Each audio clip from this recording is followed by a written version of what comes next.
So, the other aspect of this is AI and sustainability. So, again, to focus on the models that you're working on, are there any pilot projects that you all are running which has weeded out some of the difficulties that we are talking about? What can AI do? During the pandemic, we had one big trouble zone was, again, about data sharing. So there's, again, a riddle between the need for data sharing, scientists wanting access to it. In India, largely because we haven't thought through these issues, the government wasn't sharing data in real time, so genomic sequencing couldn't be done. And at another level, what we've already spoken about is that there are big concerns about privacy issues, who will have access to that data.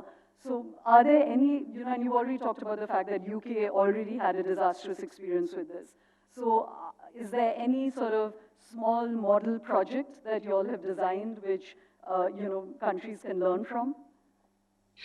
I think one of the most impressive ones during the course of the pandemic was set up originally at Oxford University, and it was called the Recovery Trial.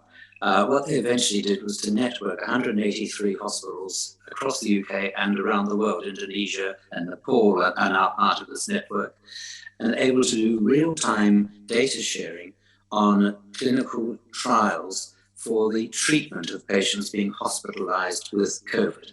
A remarkable breakthrough was amoxicillin, where they discovered that this had a significant reduction in mortality for patients who are being ventilated. This is the use of a repurposed steroid.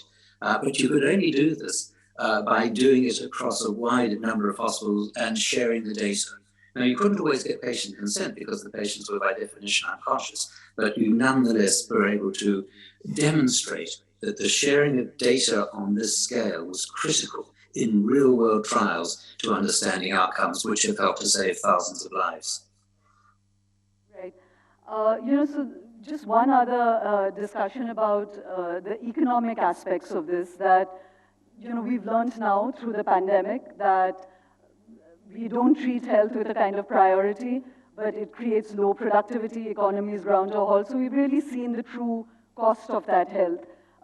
So in terms of a country like India, I know that the Plus Alliance is wanting to bring projects into India.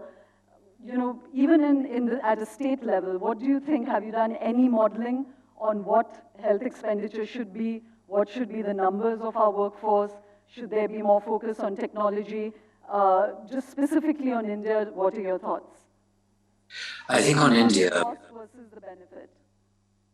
On India, the complexities are enormous, as you know far better than I do, and the state variations are very significant. It seems to me that what is needed is very clear central government leadership, but also strong state leadership.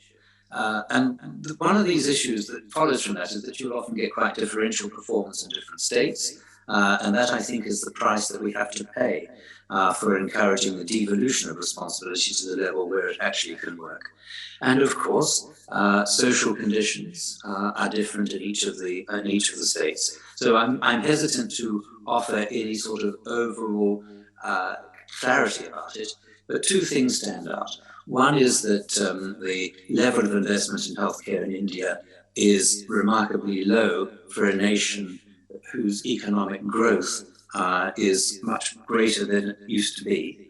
And if I compare it with other nations around the world, it's clear that further investment is needed to be put into it.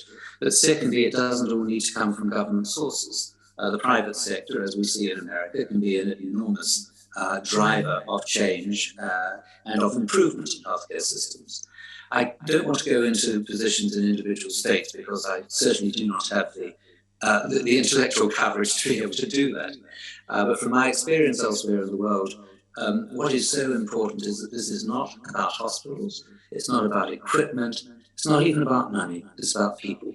And it's the dedication of healthcare professionals that makes the huge difference between effective health systems and ineffective health systems.